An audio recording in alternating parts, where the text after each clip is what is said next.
Welcome back to Think Design Work Smart. I'm Alex Bolboaca and I'm coming to you from the Mozaic Works studios. And the topic of today is something very interesting and up to date. It's about resilience in architecture, starting from a very interesting article written about the Twitter debacle. So in case you have not seen the news, which I think is quite unlikely, but let me recap a little bit.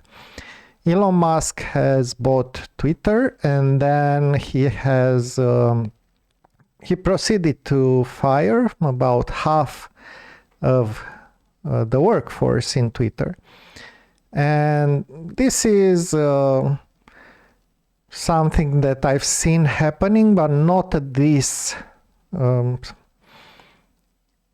scale and not in this way. Usually these kinds of changes are managed in much better ways, and we'll see why in a few minutes. I think it's very, very interesting to go through this article and discuss a bit about resilience. And before I start, another thing about Elon Musk. Elon Musk is, I would say, he's creating two types of reactions. Some people hate him.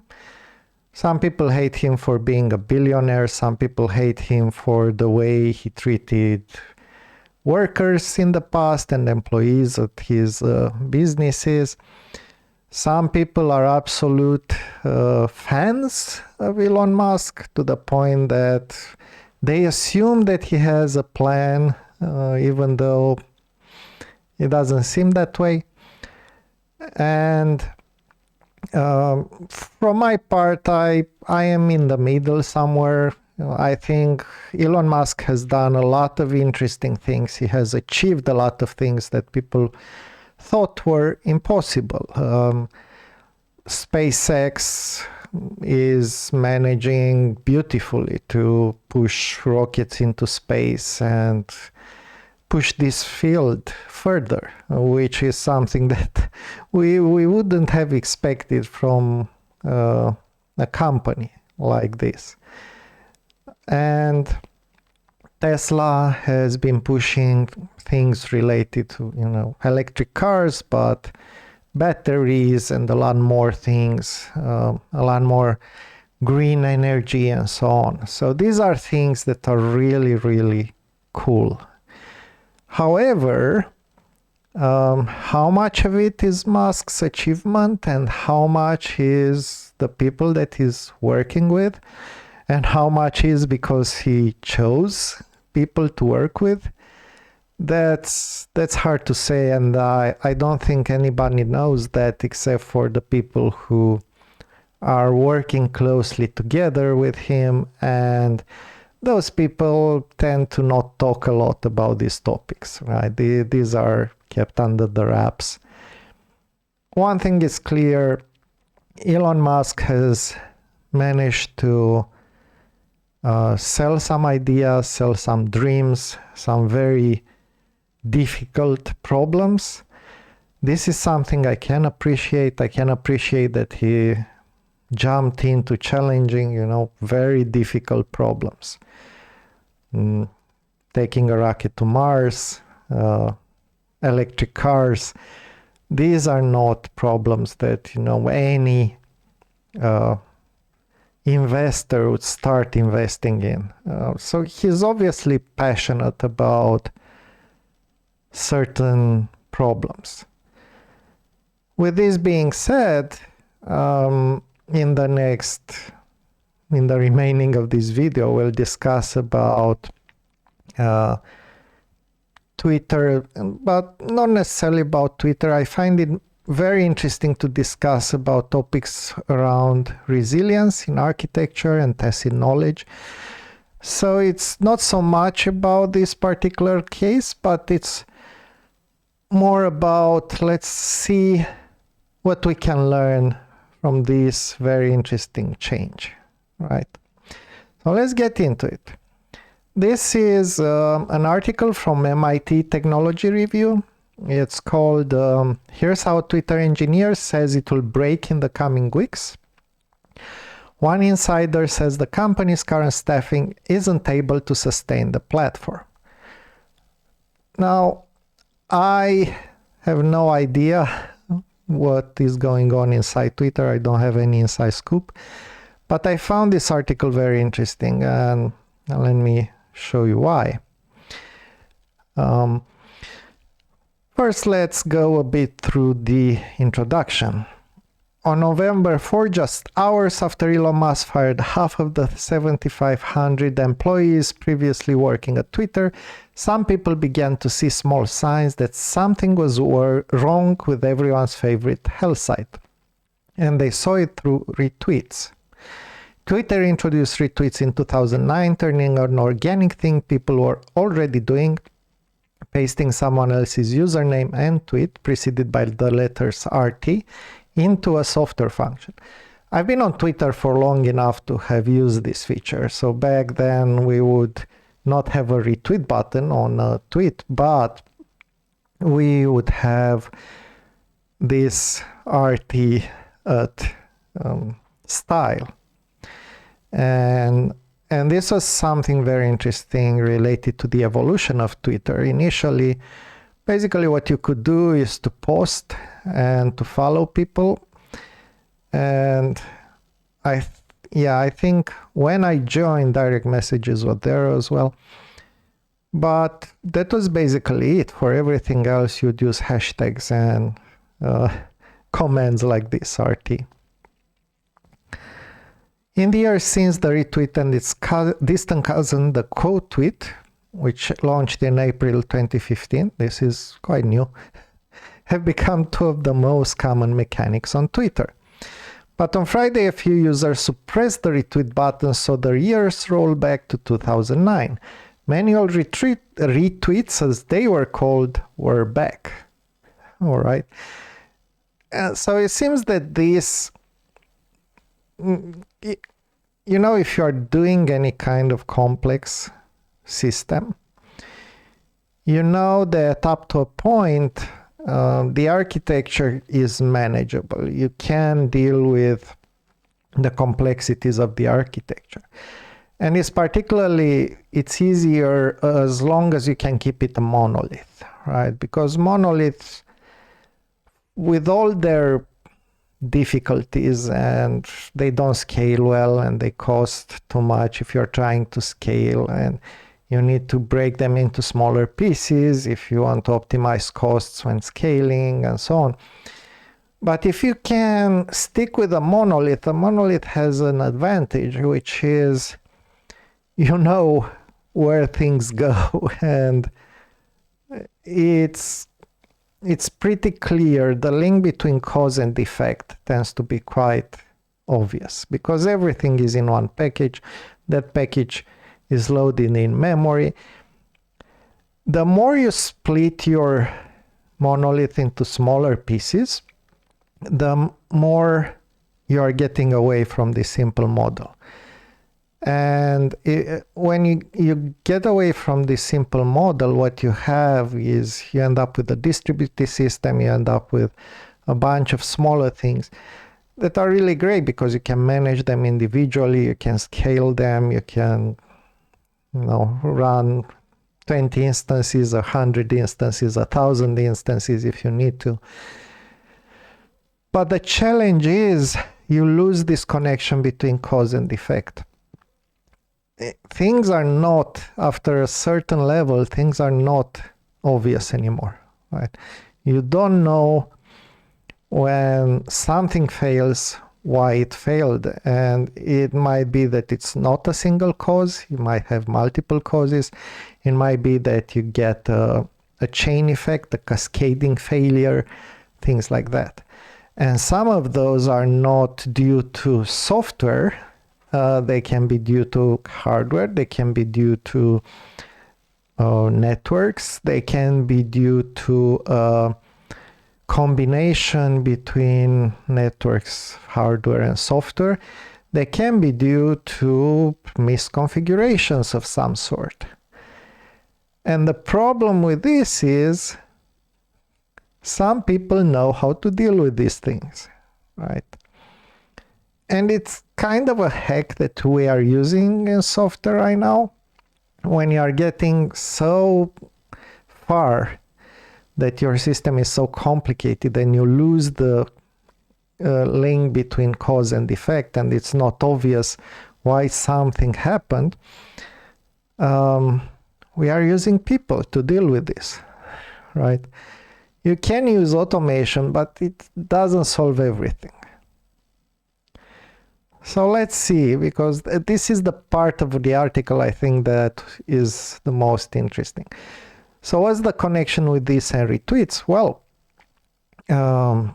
when you are dealing with such a heavy traffic site, and we'll see in a moment that it's even more complicated than a heavy traffic, things start to get complicated, right? The return of the manual retweet was until Elon Musk's latest attempt to appease users. Instead, it was the first public crack in the edifice of Twitter's codebase, a blip on the seismometer that warns of a bigger earthquake to come. A massive tech platform like Twitter is built upon very many interdependent parts.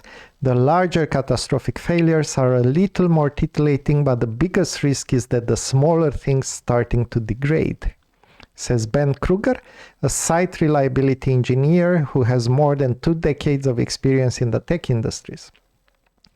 These are very big, very complicated systems. Kruger says one 2017 presentation from Twitter staff includes a statistic suggesting that more than half the backend infrastructure was dedicated to storing data. So this is what I've been talking about. In this industry, we have been using this role of site reliability engineer. A site reliability engineer is a person who has kind of a magic role, and the magic role is make sure that things are still working, right? Make sure that things are kept working.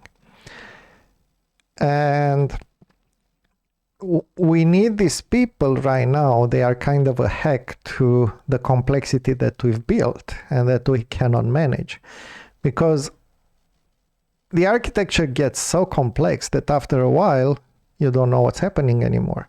And these are the kind of wizards that know, okay, something doesn't work, let's look in that place that has absolutely no connection with everything else, but is the most likely place where that causes this issue. While many of Musk's detractors may hope the platform goes through the equivalent of thermonuclear destruction, the collapse of something like Twitter happens gradually. For those who know, gradual breakdowns are a sign of concern that a larger crash could be imminent, and that's what's happening now. So there are small things that start to not work, and then the problem is they can combine into a huge catastrophic failure. And this is what they are talking about. It's the small things, whether it's manual RTs appearing for a moment before retweets slowly morph into their standard form, ghostly follower accounts that race ahead of the number of people actually following you, or replies that simply refuse to load, small bugs are appearing at Twitter's periphery. Even Twitter's rules, this is one part that I found really funny. I assume that Twitter's rules are a static page, right? Even Twitter's rules, which Musk linked to on November 7, went offline temporarily under the load of millions of eyeballs. In short, it's becoming unreliable. I assume nobody expected this kind of load on that page. But if it is a static page, as I would expect, right, millions should be manageable, but I assume they didn't size it for this. Sometimes you'll get notifications that are a little off, says one engineer currently working at Twitter who's concerned about the way the platform is reacting after vast swaths of his colleagues who were previously employed to keep the site running smoothly were fired. That last sentence is why the engineer has been granted anonymity to talk for this story. After struggling with downtime during its fail whale days, Twitter eventually became lauded for its team of site reliability engineers, or SREs. If you don't know what the fail whale is, Twitter used to have a 404 message that was a whale, and actually I think it was for multiple HTTP errors. But basically the error page was a nice blue whale, and it got named fail whale, and it was pretty common a few years ago. Yet this team has been decimated in the aftermath of Musk's takeover. It's small things at the moment, but they do really add up as far as the perception of stability, says the engineer.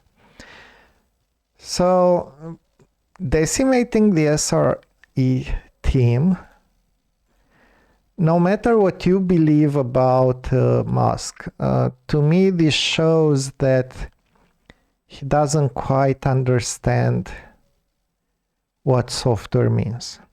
And I know that he's been working with engineering, and some people, I've seen some reports with people saying that he's a brilliant engineer.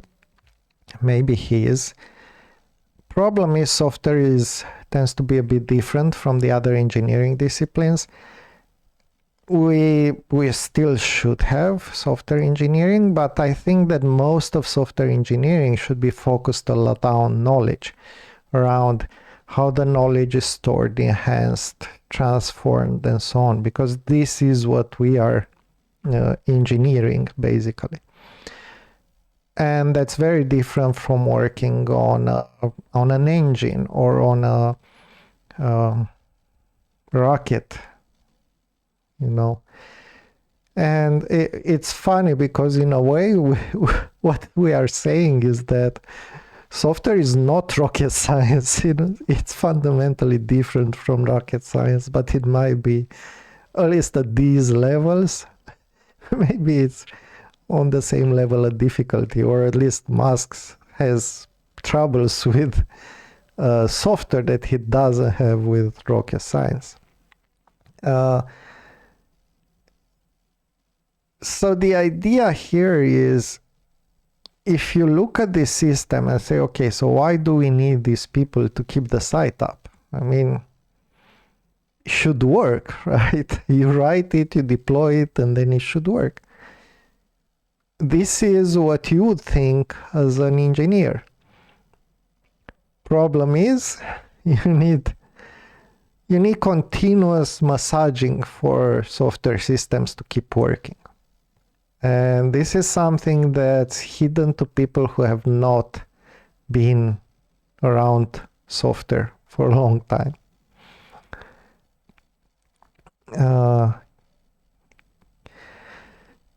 The small suggestions of something wrong will amplify and multiply as time goes on. He predicts, in part because of the skeleton staff remaining to handle these issues will quickly burn out.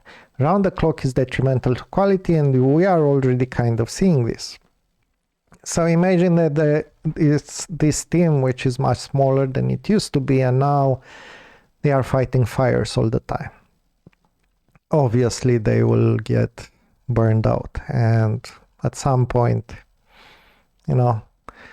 things will happen. Twitter's remaining engineers have likely been tasked with keeping the site stable over the last few days, since the new CEO decided to get rid of a significant chunk of the staff maintaining its code base. As the company tries to return to some semblance of normalcy, more of their time will be spent aggressing Musk's, often taxing whims for new products and features, rather than keeping what's already there running. This is particularly problematic, says Kruger, for a site like Twitter, which can have unforeseen spikes in user traffic and interest. This is another thing that's very interesting, and I didn't quite grasp it before. The traffic on Twitter is very variable. And this is what he's saying. Kruger contrasts Twitter with online retail sites where companies can prepare for big traffic events like Black Friday with some predictability. When it comes to Twitter, they have the possibility of having a Black Friday on any given day at any time of the day. So this is the challenge of Twitter, because honestly, just, storing texts and images and links to images and retrieving them and so on, this should be fairly manageable. The big challenge is with this kind of elasticity and keeping everything working.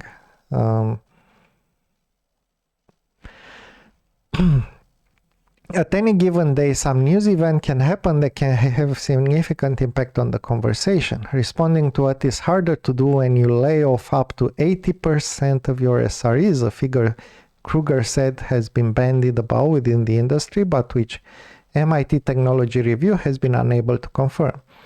The Twitter engineer agreed that the percentage sounded plausible. Okay, so we don't know exactly how many SREs were fired, but we do know that the team is smaller. That engineer doesn't see a route out of the issue other than reversing the layoffs. If we are going to be pushing at a breakneck pace, then things will break. There's no way around that. We are accumulating technical debt much faster than before, almost as fast as we are accumulating financial break. So this is also something very interesting. Let me talk a bit about something called tacit knowledge. Why was I talking about knowledge before? So there are bits and parts of a software system that will be weird, that will be strange. Even if you write the code in the best way possible, even if you use, and for me, this is the best way that I know. If I use clean code, if I use test-driven development, if everything is tested based on an automated testing strategy that we define, and you have also performance tests, and you have security tests, and you have all these kinds of things, and you maintain your architecture using things like ADRs, architecture decision records, and you have good people making these decisions and so on. Even so, it's inevitable that some parts of the system will be weird. Some computers will behave in weird ways. Some of the servers will. These things are not, it sounds strange to say because software looks very deterministic, but software is not necessarily deterministic, particularly when software and hardware combine and complexity increases, you get out of determinism. And so how do we deal with these things? Because you can write documentation, but you can only write so much documentation, and there's a lot of the things that you know that you don't think about writing in a document because they are internal to you. And this is something that has been observed. Taiichi Ohno has observed this in, I think it was a Toyota, that there is this type of knowledge which is called tacit knowledge. It's the knowledge that is stored in the brains of people working on a system, and particularly on a complex system. This is what happens. So when you fire half of your people, you have no idea what parts of your tacit knowledge have gone away. And this is a big, big problem. I've worked with companies who were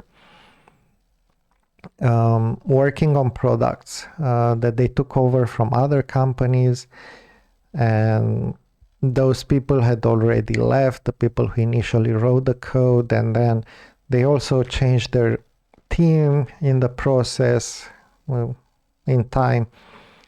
And so they ended up in very bad situations. And the worst situation in which you can be in software development is where you have a code base, but you have nobody who knows the code base anymore.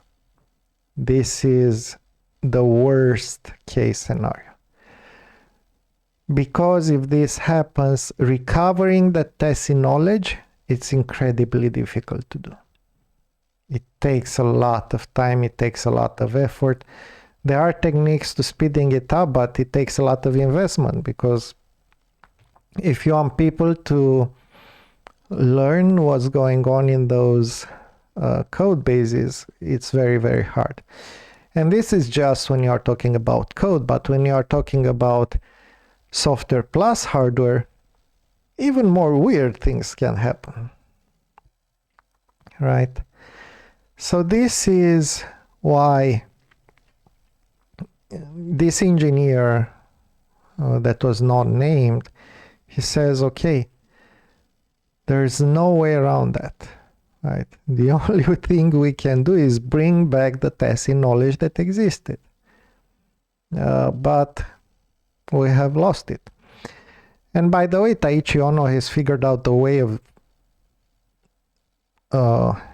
using Tacit knowledge, and that way has inspired the idea of these self-organizing cross-functional teams that are common in Agile, in Scrum, in extreme programming, and so on, because those teams, if they are stable over a long period of time, and if they work on the same product and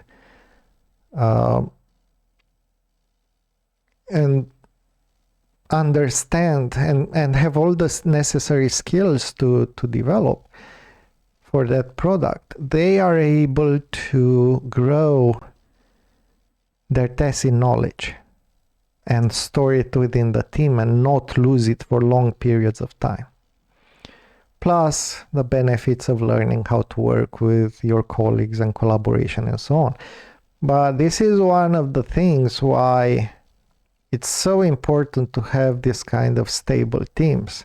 If you distribute knowledge as people used to on a task-based way, so knowledge is distributed based on systems, you often end up with one person who knows everything about a system, and when they leave, oh boy, that is getting really hard, right? So it's better to have teams that store this Tacit knowledge. And how you do that? You have small enough teams so that people can communicate, and you encourage them to communicate and transfer knowledge from each other. And then even if, let's say, 2-3 people are leaving the team, you still have enough Tacit knowledge inside that team to keep working, to keep going. So this is another thing that another reason why I found this article so interesting. Okay, and then they go on discussing other things.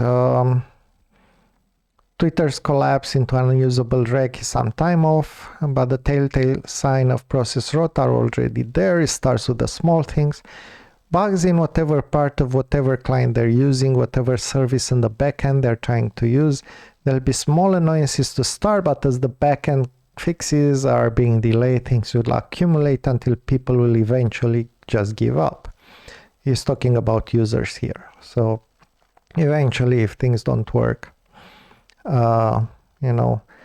people start to move.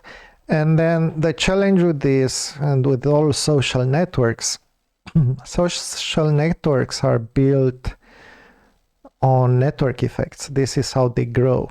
You go to a social network because all your friends are there, or all the people that you want to interact with or that you want to follow. And this worked really well for growing social networks. Facebook used a lot of network effects. Twitter has used network effects. LinkedIn has used network effects brilliantly. And now you also see other companies using network effects, games, right? They tend to use network effects as well. So, and this is great for growing a platform. But the problem is it goes the same way in the reverse. If all the people that you are following, or half the people that you are following, are no longer on Twitter, and they move someplace else, then probably you will move with them. And so this tends to start slowly but accelerate very quickly, the same way that when these social networks first started, they started slowly, but then they accelerated up to saturation in most cases, right? Same phenomenon can happen the other way. And so this is a problem. Kruger says that Twitter won't blink out of life, but will start to see a greater number of tweets not loading and accounts coming in and out of existence, seemingly at a whim. I would expect anything that's writing data on the back end to possibly have slowness, timeouts, and a lot more subtle types of failure conditions, he says. But they're often more insidious, and they also generally take a lot more effort to track down and resolve. If you don't have enough engineers, there's going to be a significant problem.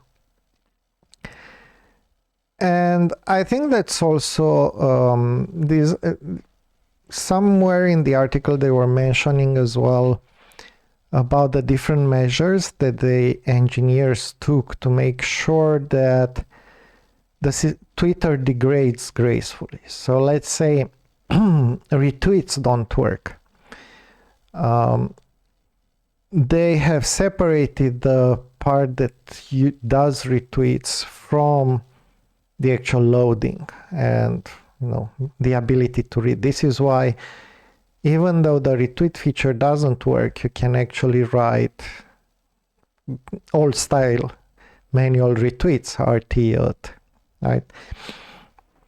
And that still works. That works because you can still send messages, you can still read them.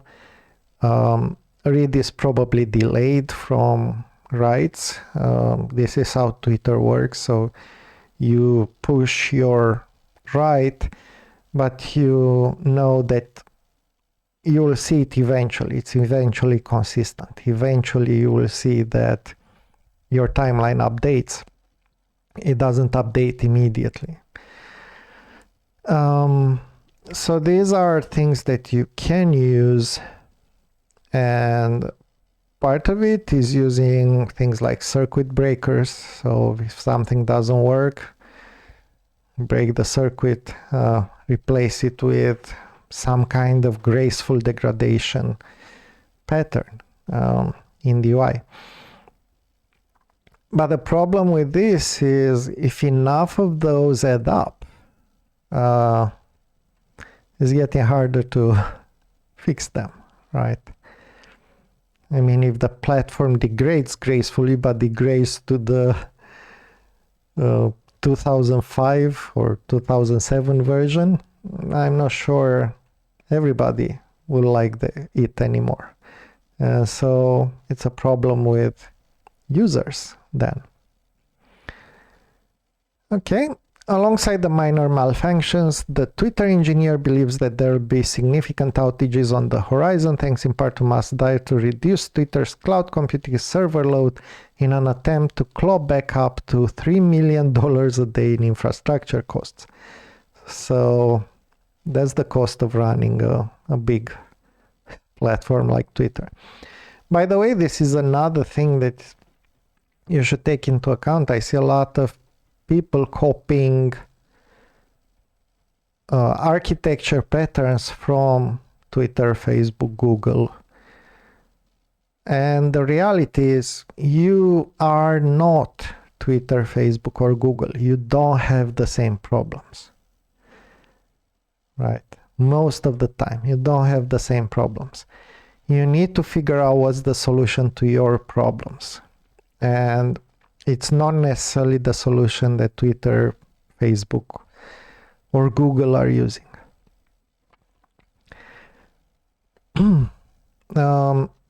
So cutting down the infrastructure costs, I can definitely understand this. This is something that I've been continuously worried about when managing infrastructure for Mosaic Works, even though we are nowhere near to it's a much lower scale. But still, I want to optimize infrastructure costs because these are things that we are paying every month, and it's important for our bottom line. And the thing is, you can actually cut a lot of things. But I would expect from, especially on AWS and on cloud systems, but I would expect from Twitter to have already done this thing, or maybe it wasn't a priority until now. So cutting from 3 million a day, I would say it's possible. There are some things that I learned while using cloud infrastructures. You can definitely solve part of it. But let's not forget, Twitter has this problem of elasticity. So it needs to suddenly grow to Black Friday levels and then presumably move back after elections and or after an earthquake happens or something like that, or a star does something. They need to grow, and then they need to scale down, and these things are costly. They seem to be they are very easy to do now with cloud infrastructure, but they are not cheap, particularly at this level of scalability. Right, and now they are talking about tacit knowledge. Meanwhile, when things do go kaput, there's no longer the institutional knowledge to quickly fix issues as they arise. A lot of the people I saw who are leaving after Friday have been there 9, 10, 11 years, which is just ridiculous for a tech company. You want to keep those people because they have gathered the most of the tacit knowledge in your company. As those individuals walked out of Twitter offices, decades of knowledge about how his systems work disappeared with them. Of course. Those within Twitter and those watching from the sidelines have previously argued that Twitter's knowledge base is overly concentrated in the minds of a handful of programmers, some of whom have been fired. Well, so maybe the problem is with distribution of knowledge, but there's also some Pareto at work here. Unless you're fighting this really well, I would assume that 80% of your knowledge will be in the minds of 20% of your people. Talking about tacit knowledge. So if this happens, firing half of them might not be the best idea, because you'll lose a lot of knowledge. They are also talking about the documentation team. Obviously, this is a problem. You need good documentation, but I'm gonna skip over this for now. Getting answers will be harder externally as well, so they've also cut the communication team that was doing press information and stuff like that. And of course, people have moved to Mastodon. Yeah, I've also moved. I haven't moved from Twitter. I am still on Twitter, but I also have a new, I already had an account on Mastodon actually. I created it last year, or in the beginning of this year. But now it has a lot of people that I've been following have been moving there, and we are starting to have interesting conversations there. So it's all good for me. I'm not leaving Twitter, but Mastodon pretty good for me until now. I know with Twitter, the same problem. Twitter is pretty good for some people, awful for other people. Many say it's a cesspool and so on. I think the problem is not the platform, but the people. We will always have people who are vocal about very, let's say, about bad things, about things you don't agree with, and so on. This is something that happens. Some people complain now about the way Mastodon is working with the content warning system. I mean, it's a platform. Every platform has its own goods and bads, but in the end, it's, to me, the way I use Twitter and LinkedIn and Mastodon is find a group of people, a community that is interested in the same things that I am, and have interesting conversations with those. If somebody is wrong on Twitter, which is often happens, and somebody's wrong on the internet all the time, I'm often tempted to write and to answer, but I've learned to resist this temptation most of the times because I have so much more better things to do. And I understand if you're not doing the same thing, and if you want to change the world, and if you want to change people's minds or to point out to people who are saying awful things and so on, that's your choice. But to me, these communities are great when I can have good conversations. And I have used Twitter for that. I am using Mastodon for that. Is any of this better? Well, for now, Mastodon, at least with all these new people moving there, it's starting to get really good. It's been really good in the past few weeks. Will it be great? I have no idea. We'll see where it goes. I mean, there are obviously some technical issues because they didn't expect so many people to jump on board, and some things don't load, and open source software hosted by volunteers and managed by volunteers. Well, props to them. Is it a system that I like or that you like? Well, it's your decision, right? It's happening at the same time that the first cracks in Twitter certificates are starting to show. It's just the beginning, expects Kruger. I would expect to start seeing significant public-facing problems with the technology within 6 months. And I feel like that's a generous estimate. All right. And this is the article. So once again, this is an article from MIT Technology Review. It has been published on November 8, 2022. Very interesting. I found this topic because it links to these things that I found that are very, very difficult to understand, even by software developers who've been working for a long time. It's systemic issues, and there are two types of systemic issues that we've discussed. One is on a technical level, when multiple components interact with each other and with hardware and so on, and weird things start to happen, and then it's hard to fix them quickly. But the second one is also a systemic effect of people, tacit knowledge, and even the connections between people. So maybe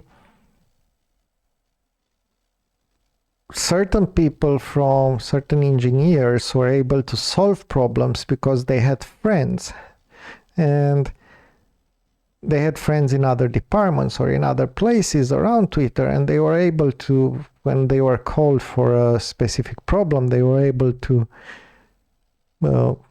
ask 1, 2, 3 friends and say, okay, how are we dealing with this? And basically create a small task force which was not visible to management. And these are things that happen naturally, organically. This is why these systems are so important. So this is why I've been thinking more and more about, knowledge-centric engineering. We should be looking at how knowledge is stored, moves, evolves within these complex systems that are formed from software engineers and managers and tools that we use.